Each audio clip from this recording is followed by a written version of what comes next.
There are a number of different reasons to use deliberate cold exposure. There are cold protocols that have been tested in peer-reviewed studies that are designed to improve mental performance. They are designed to improve things like resilience or your grittiness or your ability to move through challenge or to regulate your mind and your internal state under conditions of stress. And we can define stress very specifically as times when adrenaline, also called epinephrine, and or norepinephrine, also called noradrenaline, are elevated in your body. Now, because of the ways in which deliberate cold exposure can increase this category of chemicals called the catecholamines, that includes dopamine, norepinephrine, and epinephrine, it can also be used to elevate mood for long periods of time. Now, you might be asking whether or not it's a good thing to raise chemicals like norepinephrine and dopamine to such a great degree, whether or not that's healthy for us, whether or not they can harm us. But it turns out that these elevations in norepinephrine and dopamine are very long-lasting in ways that people report feeling vast improvements in mood and vast improvements in levels of cognitive attention and energy.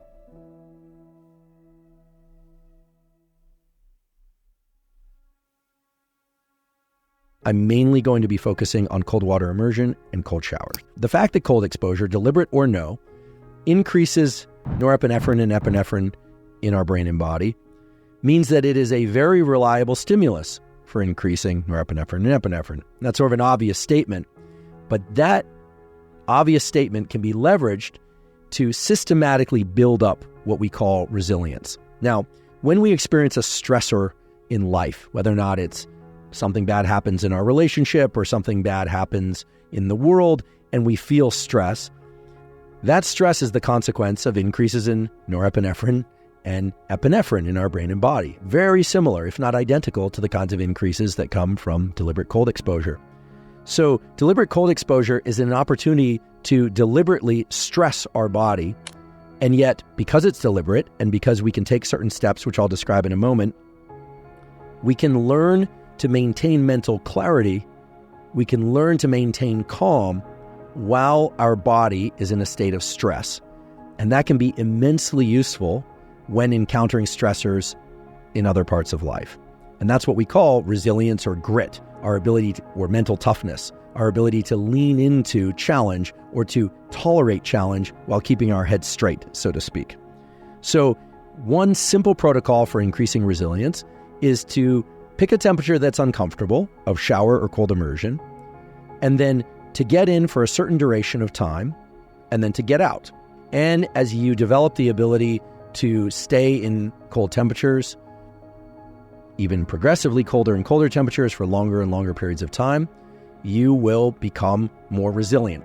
Now, that's an attractive way to approach things, but the problem is that you don't have an infinite amount of room with which to lower temperature, because eventually you will get into temperatures that are either so cold that they are dangerous, or you have to stay in cold temperatures for such long periods that it becomes impractical, because presumably you also have to take care of other aspects of your life. You can't just sit all day in the ice bath. Now, for that reason, I favor a protocol in which you build mental resilience and mental toughness, counting walls. Now, what do I mean by walls? I mean the sensation of, no, I don't want to do this, and the idea or the sensation in your brain and body that you actually want to leave that environment and go warm up. So if you are feeling very resistant to getting into the ice bath or cold shower and you manage to do that, that's going over what I would call one wall, okay? Then for some period of time, you might actually feel comfortable in the ice bath, cold water, or cold shower, and you feel like you could stay there for some period of time, that you could stay there for a minute or 2 minutes, but inevitably, the next wall will arrive. And I would encourage you to pay attention to when that next wall arrives and actually having an awareness, that so-called interoceptive awareness, as we call it, of when that next surge in adrenaline, epinephrine comes, or whether or not it reaches a certain threshold in your brain and body that you feel you want to get out, and you're able to stay in for even just 10 seconds longer. That means you've traversed yet another wall. And if you continue to stay in that cold environment, you will find that the next wall will come and the next wall will come. Now, eventually, of course, you will get very, very numb depending on how cold it is, and you could also place yourself into danger. So you have to maintain cognitive control, counting these walls, traversing these walls, but getting out at some point, of course. So my favorite protocol for building mental toughness, aka grit, aka resilience, is to take into account that some days just getting into the ice bath or cold shower represents a wall. Some days it doesn't. Some days you get in and you feel like you could go 10 minutes. Other days you get in and you feel like you could only go a minute. And setting a designated number of walls before you start the protocol is going to be very beneficial here. So you say, as long as I can do it safely, I'm going to do 3 walls today. The first wall is getting in, the second wall will arrive when it arrives, and the third wall will arrive when it arrives, and I'll get over that wall and then I'll get out. The next day you might do 5 walls. The next day you might do 3 walls again, but you might lower the temperature.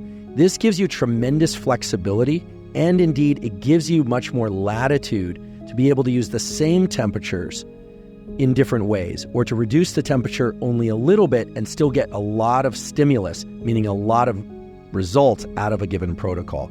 Whereas people who are just going for temperature and time eventually become cold adapted. They get very, very good at doing 3 minutes or 6 minutes or even 10 minutes at a given temperature. And so then they feel like they have to lower the temperature even more and even more.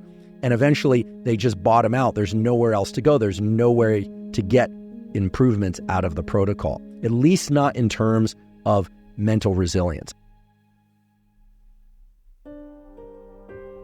And for you, very, very hardy, very, very tough guys and gals out there that can get right into an ice bath or a very, very cold immersion, and you can just grind it out for 6 or 10 minutes, or you can even do that by remaining peaceful.